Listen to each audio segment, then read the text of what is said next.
नमस्कार, आप देख रहे हैं समाचार लुकआउट। मैं हूं वेदिका रिछारिया।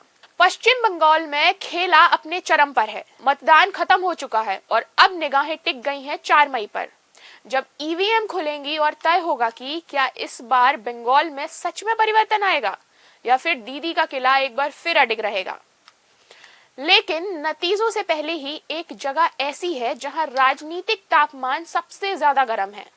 राजस्थान का मशहूर फलौदी सट्टा बाजार, जो अक्सर अपने सटीक आकलनों को लेकर चर्चा में रहता है, और इस बार इसने जो संकेत दिए हैं वो बंगाल की राजनीति में हलचल मचा रहे हैं। सबसे पहले बात करते हैं मुकाबलों की, जहां बंगाल की 294 सीटों पर इस बार लड़ाई बेहद कांटे की बताई जा रही है। एक तरफ है ममता बनर्जी की अगुवाई वाली टीएमसी, तो दूसरी तरफ प्रधानमंत्री नरेंद्र मोदी के चेहरे पर चुनाव लड़ रही बीजेपी। सट्टा बाजार के ताजा रुझान क्या कहते हैं, तो जरा ध्यान से सुनिए। बीजेपी को मिल सकती है 149 से 152 सीटें, वहीं टीएमसी को मिल सकती हैं 139 से 142 सीटें। यानी आंकड़े साफ इशारा कर रहे हैं कि बीजेपी पहली बार बंगाल में बहुमत के जादुई आंकड़े 148 को पार करती दिख रही है।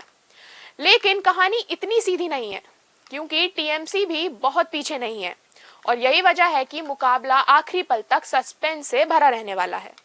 अब बात करते हैं सबसे हाई प्रोफाइल सीट की, भवानीपुर। यह वही सीट है जहां से खुद ममता बनर्जी मैदान में है।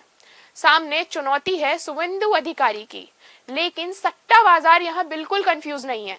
यहाँ रुझान साफ है, दीदी अपनी सीट बचा लेंगी और आराम से जीत दर्ज कर सकती हैं। तो सवाल ये उठता है, अगर ममता बनर्जी अपनी सीट जीत भी जाती हैं, तो क्या वो पूरी सरकार बचा पाएंगी? अब जरा सट्टा बाजार के भाव भी समझ लीजिए। जहां बीजेपी की सरकार बनने पर भाव चल रहा है 70 से 80 पैसे, वहीं टीएमसी के लिए भाव है 1.15 से 1.20 रुपए। सट्टा बाजार की भाषा में इसका मतलब साफ है कि जिसकी जीत की संभावना ज्यादा, उसका भाव कम। यानी इस वक्त बाजार बीजेपी को थोड़ा एज दे रहा है।